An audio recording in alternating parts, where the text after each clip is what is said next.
Olá, pessoal, tudo bem? Então, nós vamos aqui abordar um novo tema hoje, ok? Vamos continuar aqui, né, nesta série de aulas e nós vamos estar falando hoje sobre as revoluções inglesas, tá? Então, não é a respeito de uma revolução, são várias revoluções, né? Pelo menos duas mas dentro do processo existe todo um movimento, né? Essas próprias revoluções, digamos assim, são resultados da reforma protestante, ou seja, são ali vários movimentos que vão acabar dando lá o resultado final, que vai ser a burguesia assumindo o poder na Inglaterra. Por que é importante comentar isto? Porque na Inglaterra é o primeiro país em que a burguesia vai conseguir chegar ao poder. E este é o motivo de que por muito tempo, né, desde aí do século XVII até a Primeira Guerra Mundial, já aí no século XX, né? Então nós podemos dizer aí que cerca de 3 séculos, né? Mais de 200 anos, a Inglaterra esteve no poder econômico e ela só vai perder este poder econômico lá na Primeira Guerra Mundial, quando os Estados Unidos, que era uma antiga colônia inglesa, vai assumir a primazia econômica, tá? Então, revoluções inglesas. Para nós conseguirmos entender este processo, nós precisamos voltar assim ao início, digamos assim, no evento que vai acabar promovendo uma série de alterações na Inglaterra. Este evento foi a Reforma Protestante, né? Então, numa aula anterior sobre Reforma Protestante, eu já comentei com vocês que Reforma Protestante não significa o surgimento de uma igreja para rivalizar, para disputar com a Igreja Católica. Não é esta a ideia da Reforma Protestante, que surgisse uma igreja grande, forte, para bater de frente, para ser rival da Igreja Católica e ambas iriam disputar o poder religioso. Não é essa a ideia. A ideia da Reforma Protestante é que cada país tem a sua própria igreja, ok? Está ligada a um conceito burguês, né? No caso de autonomia, de independência, né? De fortalecimento cultural, né? Então, a ideia da reforma protestante é o surgimento, é que cada país tem a sua própria igreja. Então, em cada país este processo vai se dar de uma forma diferente. Por exemplo, na Alemanha vai dar através do luteranismo, com Lutero. Na Suíça, através de Calvino, né, o calvinismo. Na Inglaterra, esse processo de reforma protestante se deu através do anglicanismo, né? E é bastante peculiar a forma como isso acontece na Inglaterra, a forma protestante acontece na Inglaterra, bem diferente dos outros países, né? Digamos assim que um dos principais motivos pelo qual acontece o anglicanismo, ou seja, a reforma protestante na Inglaterra, é porque o rei era o Henrique VIII, e o Henrique VIII era casado, mas a sua esposa não lhe conferia filhos. Ele entendia que isto era um problema dela, seria um defeito dela, né? Olha, eu estou casado com uma mulher que é infértil, que ela não gera filhos, então ele queria se divorciar dela para se casar com uma outra que lhe desse filhos, né? Nós sabemos que hoje, né, este debate já está bem mais avançado, né? Mesmo porque poderia ser ele o infértil do casal e não ela, né? Mas nós estamos falando aqui de século XVI, né? Então ele entendia que o fato dele não ter um herdeiro era culpa dela. Então ele queria se separar dela, se divorciar e casar com outra. A Igreja Católica não aceitava, porque para a Igreja Católica o casamento é sacramento, né? É algo que é insolúvel, né? Então, ele queria se divorciar e casar de novo, a igreja não consentia. Então, ele está no período da Reforma Protestante, ele aproveita meio que o embalo das coisas, então ele rompe com a igreja católica e surge a igreja anglicana, sendo que na igreja anglicana ele seria o chefe religioso da igreja, né? Então, o anglicanismo ele surge desta forma diferente de outros países onde a Reforma Protestante teve uma conotação mais ligada à questão religiosa, à interpretação bíblica, né, a conceitos bíblicos. Na Inglaterra não, na Inglaterra foi meio assim diferente das outras, né? Então, ok, a Inglaterra rompe com a Igreja Católica através do anglicanismo e o grande chefe da igreja passa a ser o Henrique VIII. Só que assim, dentro da própria Inglaterra, vai existir um outro movimento que está insatisfeito com a forma que houve essa reforma. E eles querem uma reforma dentro da reforma, né? Então surge um movimento chamado puritanismo, e o puritanismo ele diz o seguinte: olha, realmente, nós queríamos romper com a Igreja Católica, só que não por questões referentes ao divórcio do rei que quer casar com outra, não, né? Nós queremos sim uma reforma, mas uma reforma bem mais ligada a questões religiosas, a questões bíblicas, né? Então, vai haver dois movimentos que eles são movimentos que vão começar a se atritar, a ter atrito entre eles, ok? Que é o anglicanismo, que surge com a reforma, e o puritanismo, que quer uma reforma, digamos assim, verdadeira, e não esta que aconteceu, que para eles não era reforma alguma, somente mudou quem estava lá, só mudou o patrão, né? O processo continua semelhante, talvez até pior, né? Então eles queriam uma reforma mais, digamos assim, mais radical religiosa, né? E assim, é interessante que esses dois movimentos eles vão ter assim duas identidades bem diferentes. Por quê? Porque a nobreza, né, que é a antiga nobreza, não esqueça que nós estamos aqui numa transição do feudalismo para o período moderno. Então a antiga nobreza que tinha lá no feudalismo, que ainda existe, né, mudou, digamos assim, está mudando o processo cultural, né? Só que os grupos ainda estão lá, né? Então, os antigos nobres, eles fazem parte e compactuam com o anglicanismo, que era a religião criada pelo rei.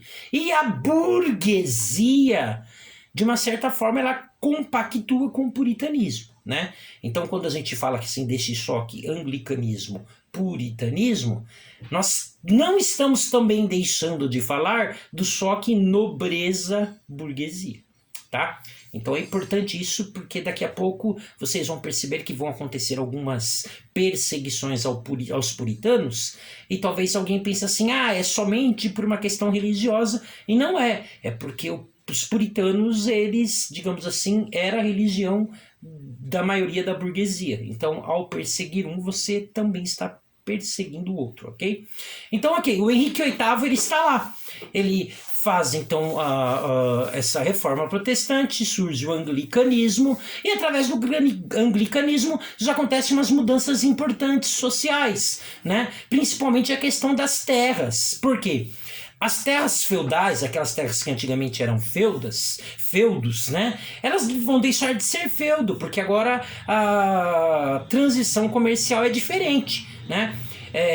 Então, elas serão postas à venda, e quem vai comprar é a burguesia. Então, boa parte dessas terras feudais que pertenciam a nobres, aos senhores feudais, boa parte delas vão ser compradas pela burguesia. E também aquelas áreas que pertenciam à Igreja Católica, não rompeu-se, né, a relação com a Igreja Católica, sim. E as terras que eram da Igreja Católica, a Igreja Católica sempre foi, né, uma das maiores donas de terras, né? Então, e essas terras? Essas terras agora não são mais da Igreja Católica, serão vendidas para a burguesia. Então a burguesia, ela está, digamos assim, cada vez mais fortalecida economicamente.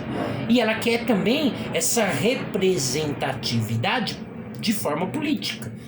E a nobreza não quer perder o espaço deles. Então tem aí uma questão política entre nobres e burgueses, quem que vai estar no poder. É sobre isso que vai versar essas revoluções, ok? Então, ok, a burguesia comprou um monte de terras, comprou as terras que eram da Igreja Católica, comprou algumas terras que eram terras feudais, né? Eles vão comprar essas terras, vão fazer ali o cercamento dos campos, ou seja, aqueles camponeses que moravam nessas terras, eles serão expulsos delas, porque essas terras serão cercadas para o pastoreio de ovelhas, porque eles precisam de muita lã para ser utilizada naquilo que nós vamos chamar de primeira revolução industrial, que eu já dei uma aula anterior para vocês, né?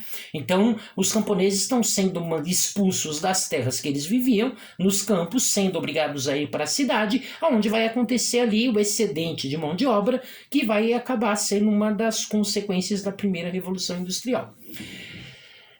O Henrique VIII, enquanto ele está lá, ele consegue se virar mais ou menos, controlar ali os ânimos ali, né? Ele morre, né? E nesse período já passa a haver um parlamento, existe um parlamento, né? E boa parte deste parlamento, boa parte desses senadores, deputados, desses, né? Isso na nossa concepção de parlamento, são representantes da burguesia.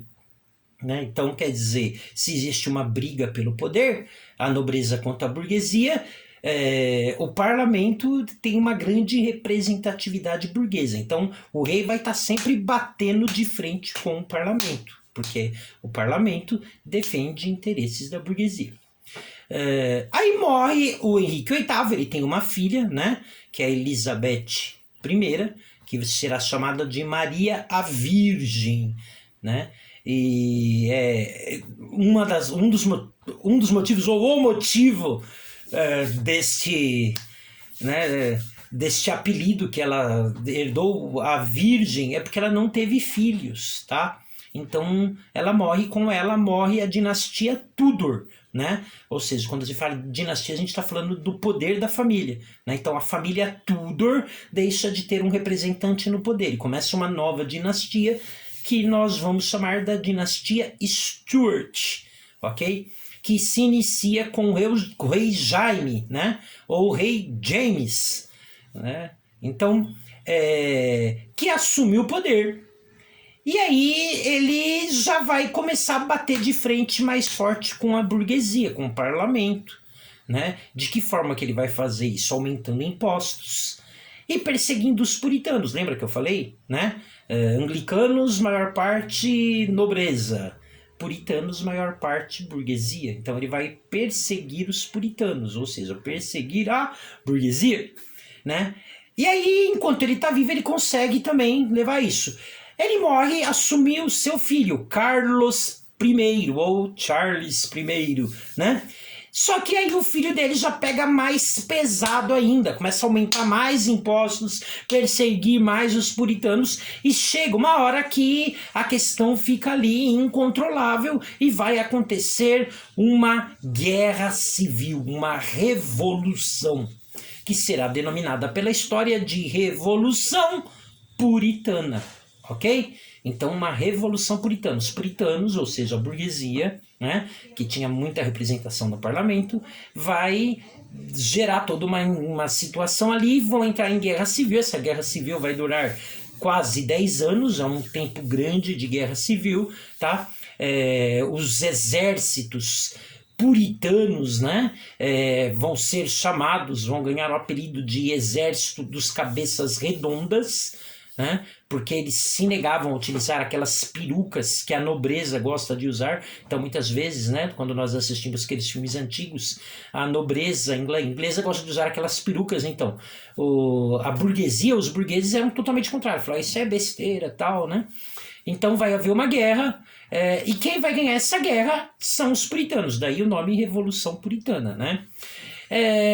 Que tinha um grande líder. O nome deste líder é Oliver Cromwell, tá?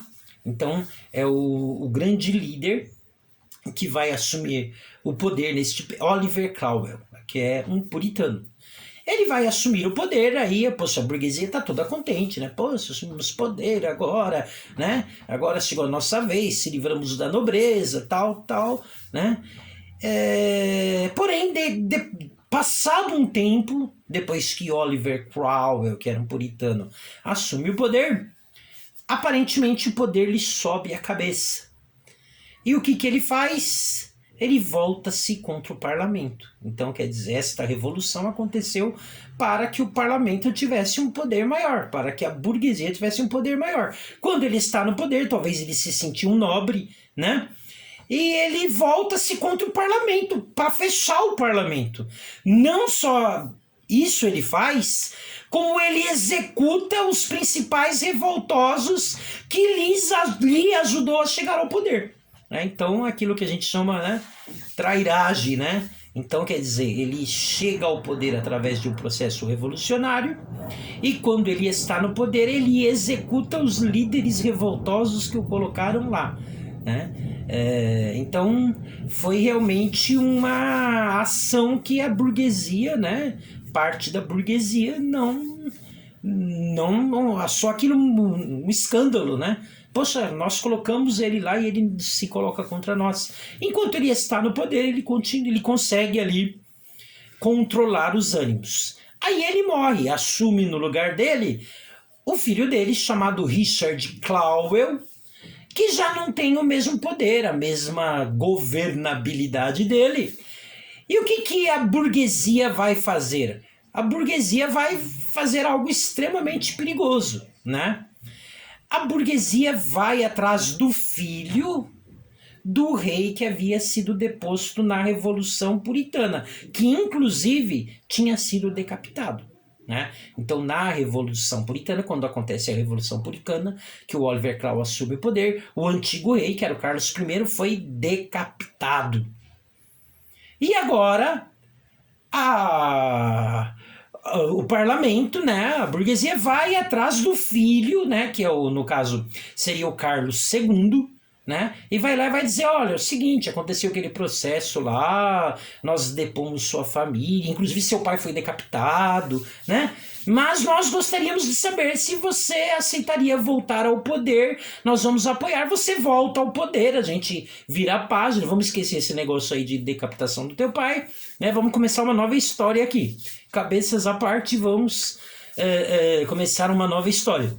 O Carlos II, né, quando vem aquela história lá, acho que ele dá né, a gente diz assim, dá um migué, né, beleza, assume, esse negócio aí de decapitação de pai, esquece isso aí, vamos começar uma nova história e tal. Então ele aceita e ele volta ao poder, tá? Então, o que havia se tornado uma república com a queda do antigo rei, volta a se tornar uma monarquia, tá? Então, o Carlos II assume o poder e volta a ser uma monarquia, ou seja, os reis voltam ao poder.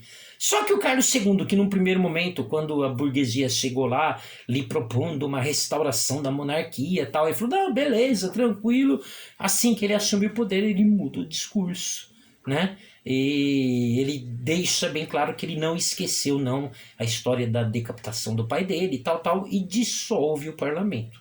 Então volta a Inglaterra a ser uma monarquia absolutista, a burguesia do lado de fora. Enquanto ele está no poder, ele consegue controlar. Ele morre. Quem que assume no poder dele, no lugar dele? James II, que era o filho dele, né?